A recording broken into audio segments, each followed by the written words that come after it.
Assalamualaikum warahmatullahi wabarakatuh. Selamat pagi anak-anak. Gimana kabarnya hari ini? Pada sehat semua ya? Alhamdulillah kalau semuanya pada sehat. Sebelum kita memulai pembelajaran hari ini ya, alangkah baiknya kita berdoa dulu agar pembelajaran hari ini berjalan dengan lancar dan sesuai dengan apa yang kita inginkan dan apa yang kita harapkan. Berdoa dengan agama dan kepercayaan masing-masing. Berdoa dimulai.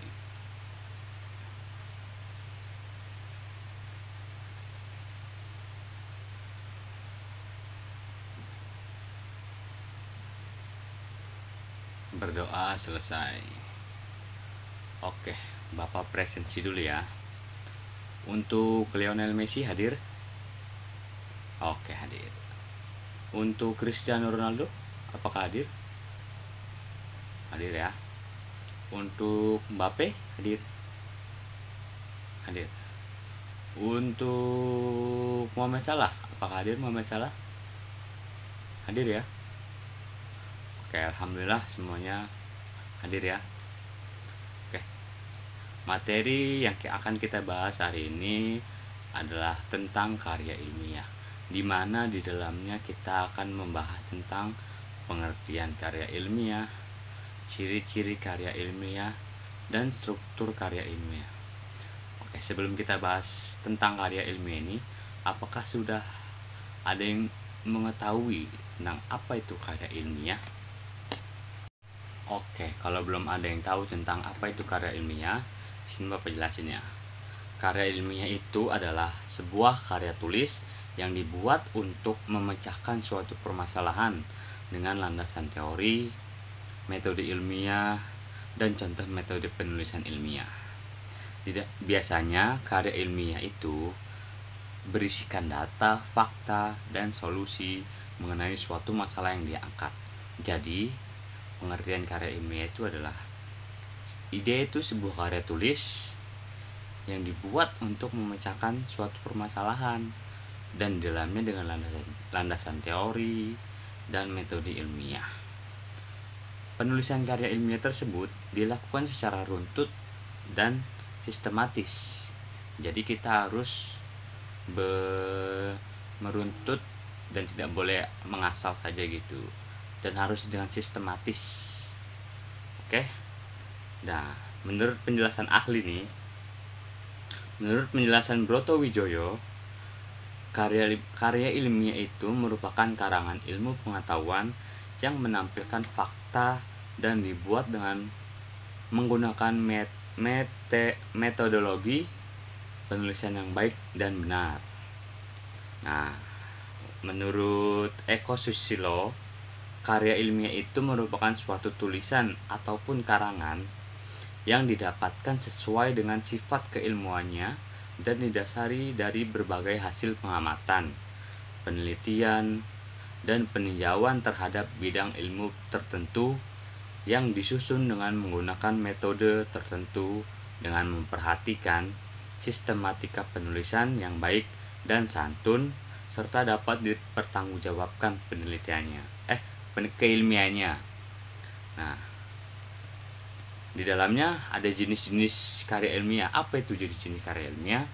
Bapak jelasin. Jenis-jenis karya ilmiah itu ada 7. Yang pertama adalah makalah, yang kedua artikel, yang ketiga skripsi, yang keempat kertas kerja, yang kelima paper, yang keenam tesis, dan yang ketujuh disertasi. Yang pertama Bapak jelasin. Yang pertama adalah makalah. Makalah merupakan karya ilmiah yang menyajikan sebuah masalah yang penyelesaiannya mengandalkan berbagai macam data yang ada di lapangan. Karya ilmiah ini bersifat empiris dan juga objektif. Dalam penyajiannya, makalah biasanya dipresentasikan dalam sebuah kegiatan seminar. Jadi di dalam semua seminar itu kita harus membuat makalah untuk mempresentasikan kepada yang hadir di dalam seminar tersebut. Yang kedua adalah artikel. artikel ada dalam konteks jurnalistik, pengertian karya ilmiah. Artikel ini merupakan karya ilmiah yang memuat pendapat subjektif pembuatannya mengenai sebuah peristiwa atau masalah tertentu. Sedangkan jika dipandang dari sudut pandang ilmiah, artikel ini dapat diartikan sebagai karya tulis yang sengaja dirancang untuk dimuat dalam jurnal ataupun kumpulan artikel yang dibuat dengan memperhatikan kaidah penulisan dan mengikuti pedoman ilmiah yang berlaku. Yang ketiga adalah skripsi. Skripsi pasti semuanya pada tahu lah ya, skripsi itu apa. Skripsi itu merupakan karya ilmiah yang dibuat oleh mahasiswa untuk bisa mendapatkan gelar sarjana atau S1. Skripsi memuat tulisan berisi pendapat penulis dan mengacu ataupun berdasarkan teori yang telah diterbitkan sebelumnya. Jadi nggak sembarang orang menulis skripsi, jadi harus berisi tentang pendapat penulis dan mengacu tentang berdasarkan teori yang telah diterbitkan sebelumnya. Yang keempat, kertas kerja. Kertas kerja atau work paper pada dasarnya sama dengan makalah, namun dibuat dengan analisis yang lebih mendalam dan tajam serta dipresentasikan pada seminar atau lokakarya yang biasanya dihadiri oleh ilmuwan. Yang kelima adalah paper. Paper adalah sebutan khusus untuk makalah di kalangan mahasiswa dalam kaitannya dengan pembelajaran dan pendidikannya sebelum menyelesaikan jenjang studi diploma, S1, S2, ataupun S3. Sistematika penulisannya pun sama dengan artikel dan makalah, tergantung buku panduan yang berlaku di perguruan tinggi tersebut. Yang keenam, tesis. Tesis adalah karya tulis ilmiah mahasiswa untuk menyelesaikan program studi S2 atau pasca sarjana yang bersifat lebih mendalam dibandingkan dengan skripsi. Tesis mengungkapkan pengetahuan baru yang didapat dari penelitian yang dilakukan individu yang bersangkutan. Jadi tesis sama skripsi itu beda. Tesis itu lebih mendalam daripada skripsi ya. Nah, yang terakhir adalah disertasi. Disertasi atau PH.D tesis diperuntukkan bagi mahasiswa program S3 atau meraih gelar doktor atau dokter lah ya, yang menggunakan analisis yang dapat dibuktikan oleh penulis berdasarkan dengan data dan fakta yang sahih atau valid dengan analisis yang terinci, disertai berisi suatu temuan penulis sendiri yang berupa temuan orisinal. Jadi itu jenis-jenis karya ilmiah. Nah, tadi kita sudah membahas tentang pengertian karya ilmiah. Sekarang kita membahas tentang ciri-ciri karya ilmiah. Ciri-ciri karya ilmiah itu ada 9. Yang pertama adalah reproduktif, yang kedua adalah tidak ambigu, yang ketiga adalah tidak emotif, yang keempat adalah menggunakan bahasa baku, yang kelima menggunakan kaidah keilmuan, yang keenam bersifat dekoratif, yang ketujuh terdapat kohesi, yang ke-8 adalah bersifat objektif, dan yang terakhir adalah menggunakan kalimat efektif. Bapak jelasin dulu mulai dari yang pertama, yaitu reproduktif. Apa itu reproduktif? Reproduktif artinya karya ilmiah ditulis oleh peneliti atau penulis harus diterima dan dimaknai oleh pembacanya sesuai dengan makna yang ingin disampaikan. Pembaca harus bisa langsung memahami konten dari karya ilmiah tersebut. Jadi reproduktif itu adalah karya tulis yang ditulis oleh peneliti atau penulis yang harus diterima dan dimaknai oleh pembacanya tersebut. Jadi pembacanya harus menerima dan memaknai karya ilmiah tersebut. Nah, yang kedua adalah tidak ambigu. Tidak ambigu adalah sebuah karya ilmiah yang harus memberikan pemahaman secara detail dan tidak dikemas dengan bahasa yang membingungkan. Jadi kita tidak boleh memilih bahasa yang membingungkan si pembaca. Nah, agar pembaca tersebut bisa mengerti dengan apa yang kita tulis dalam karya ilmiah tersebut. Nah, yang ketiga adalah tidak emotif. Artinya, karya ilmiah ditulis tidak melibatkan aspek perasaan dari si penulis tersebut. Sebab, karya ilmiah harus memaparkan fakta yang didapatkan dari hasil analisis, bukan dari perasaan subjektif dari penulisnya. Jadi, tidak emotif itu adalah kita tidak boleh menulis karya ilmiah dari aspek perasaan. Jadi kita harus memaparkan fakta sesuai dari hasil analisis penelitian tersebut. Nah, yang keempat, menggunakan bahasa baku. Menggunakan bahasa baku pasti agar bisa mudah dipahami oleh si pembaca. Penggunaan bahasa baku tersebut meliputi setiap aspek penulisannya, mulai dari sumber, teorinya, hingga penulisan kesimpulannya. Ketidakbakuan pada tulisan karya ilmiah hanya akan membuat pembacanya bingung dan apa yang ingin disampaikan dalam tulisan tidak dapat dipahami si pembaca. Jadi kita harus menggunakan bahasa yang baku agar si pembaca itu mengerti dengan apa itu isi di dalam karya ilmiah tersebut, agar si pembaca tidak bingung dalam membaca karya ilmiah yang kita buat. Nah, yang kelima, menggunakan kaidah keilmuan. Menggunakan kaidah keilmuan itu harus menggunakan atau istilah-istilah akademik dari bidang penelitian si penulis. Hal itu bertujuan untuk menunjukkan bahwa peneliti atau penulisnya memiliki kapabilitas pada bidang kajian yang dibahas dalam karya ilmiahnya. Penggunaan kaidah atau istilah ilmiah itu juga menjadi takaran seberapa ahli peneliti pada bidang keilmuannya. Yang keenam, bersifat dekoratif. Artinya, si penulis karya ilmiah ini harus menggunakan istilah atau kata yang memiliki satu makna. Rasional artinya penulis harus menonjolkan keruntutan pikiran yang logis dan kecermatan penelitian.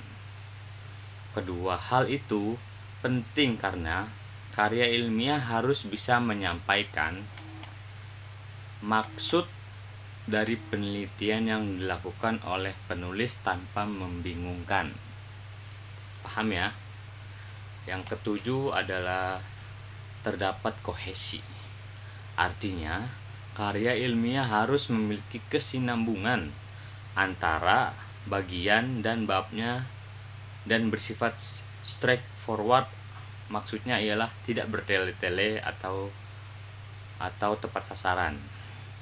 Sebuah karya ilmiah, setiap bagian atau babnya harus memiliki alur logika yang saling bersambung. Selain itu, penyampaiannya harus tepat sasaran dengan apa yang ingin disampaikan. Jadi tidak dari A langsung ke C.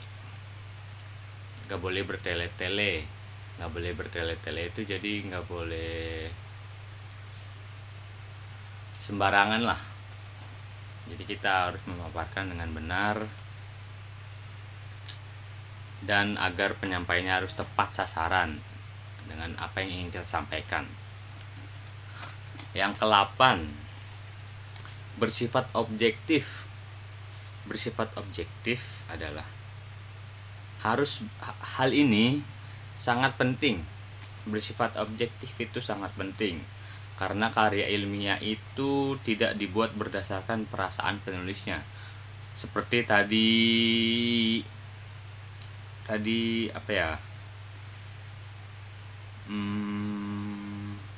Yang tidak emotif. Jadi bersifat objektif itu adalah karya ilmiah itu tidak dibuat berdasarkan perasaan penulisnya.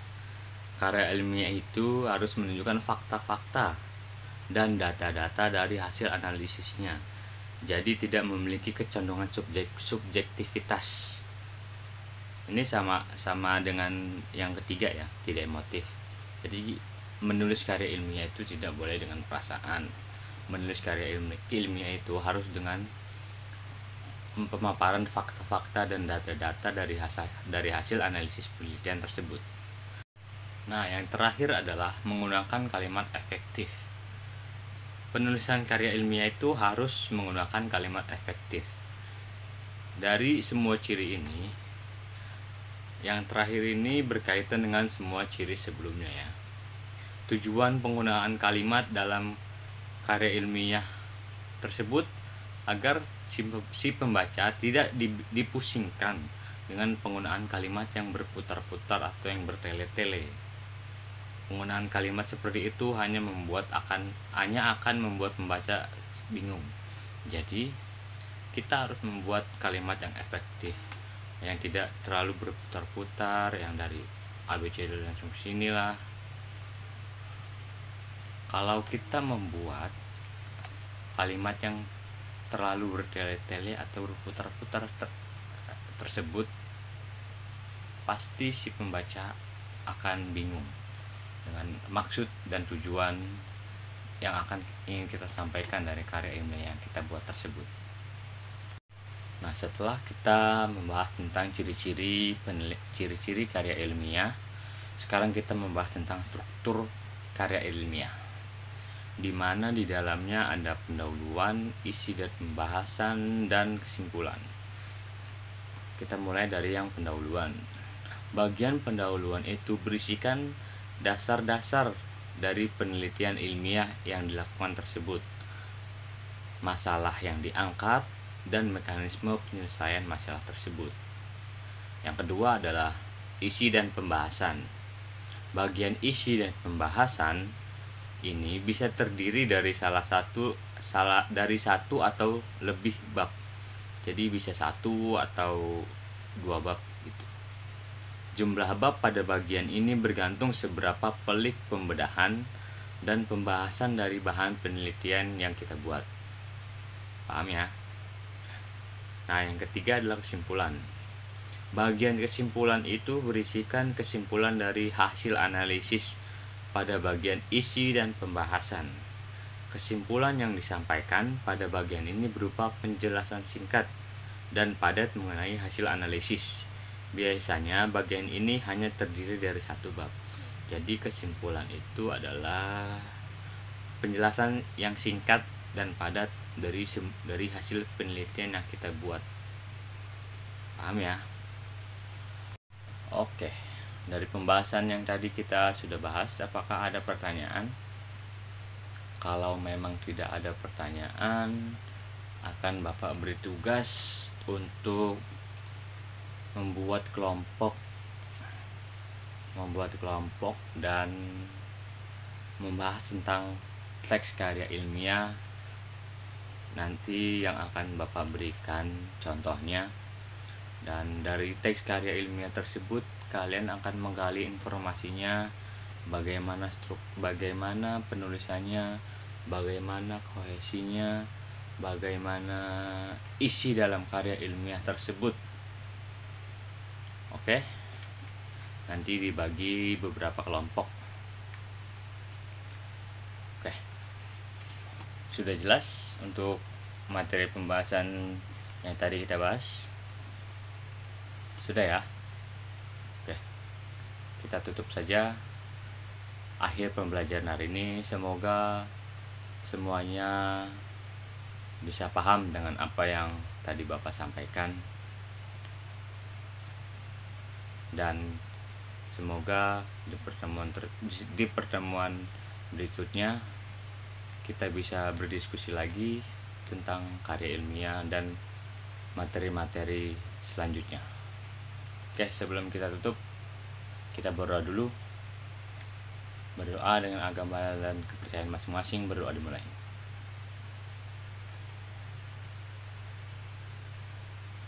Oke, berdoa selesai. Assalamualaikum warahmatullahi wabarakatuh. Selamat pagi.